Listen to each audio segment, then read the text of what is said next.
Hi guys, it's ASBYT and we have here the Honor 20 Pro. Very much hyped right now, a product which gives flagship specs at a mid-range price. Honor, of course, are growing in popularity month by month, so let's see why. This is my Honor 20 Pro unboxing and first review. So without further ado, let's get straight to it.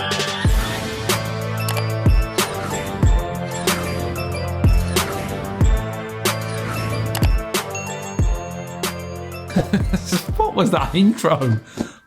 This is, of course, a reviewer's unit sent by Honor. On the front, we have, of course, the device, Honor 20 Pro on the side. We have an Honor 20 regular and an Honor 20 Lite as well. There are subtle differences. And on the bottom, we have just a couple of the specs. We have the purple coloring. That's not the finalized name. Like I said, this is a review unit and it has a fancy name, which I'll flash on the screen here if they provide me with that information before this video goes out. It is also available in a bluish color as well. 256 gigabytes of storage and 8 gigabytes of RAM right here. So as we slide the lid off, you are greeted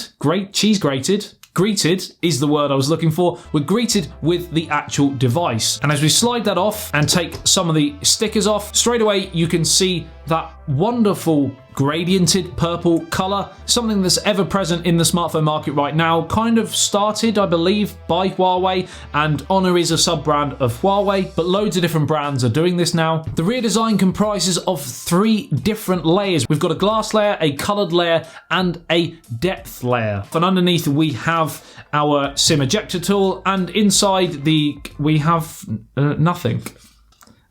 Again, reviewer's unit. I think they forgot to put the actual manual and possibly a case in there. We will never know. And then, of course, we have the charger and the charging cable. It is Type-C. It does have supercharge. It's the same technology used on the Honor View 20, and it is rapid. It's not quite as quick as the Huawei P30 Pro, but it's getting up in that department. And trust me, it's quick. And here it is. We'll continue with the specs. So this has the Kirin 980 SoC, which is the latest and greatest from Huawei, the same one that we find in the Huawei P30 Pro. So this is a really, really solid performer, not only for online browsing, but also viewing media, gaming, for example, is going to be right up there. As stated, we've got 8 gigabytes of RAM and 256 gigabytes of storage in this model. It is a 6.26 inch display. It has a resolution of 2340 by 1080, so it is a full HD plus display. Not Quad HD, but of course not even the P30 Pro had Quad HD, and at this price point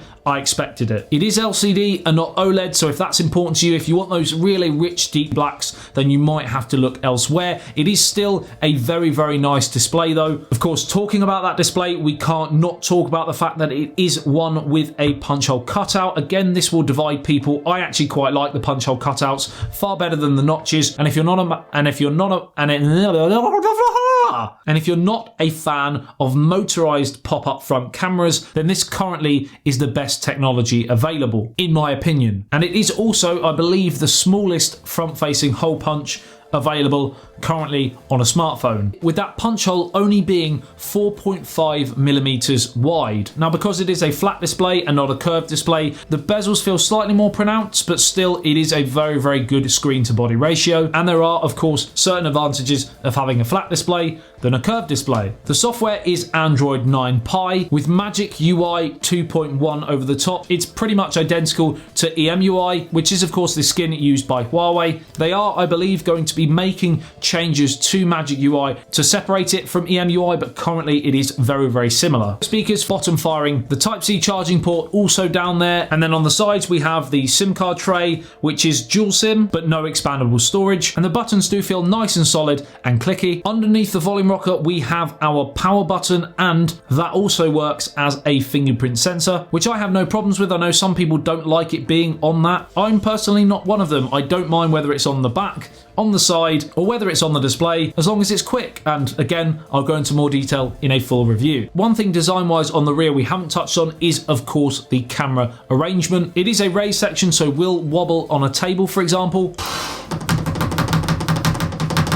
The primary lens is a 48 megapixel Sony IMX586 sensor. We also have a wide angle lens and a telephoto lens with 3 times optical zoom. You can digitally enhance this zoom up to 30 times, not quite as much as the 50 on the P30 Pro, but still, nevertheless, 30 is still pretty massive right now. And that front camera is a 32 megapixel shooter. I will be putting this camera through its paces up against some of the other competitors on the market. Let me know in the comments section below which phones you want me to compare this to, not only with the camera, but speed tests, battery tests, etc. Obviously, in order to bring the price down, there has to be a few omissions, and therefore on the Honor 20, we have no wireless charging, it's not water resistant, there's no expandable storage, and again, for those people who haven't jumped to wireless headphones or earphones, there is no 3.5mm headphone jack. So ladies and gents, that is my unboxing and first review of the Honor 20 Pro. Let me know in the comment section below what you think. Are you an Honor fan? Do you like what they're doing currently in the market? And as always, let me know what content you want to see me do with this device. Like and share if you did enjoy this video and found it helpful. Subscribe and hit that notification bell if you're new to the channel and want to be notified every time I post a video on anything tech, pretty much daily content here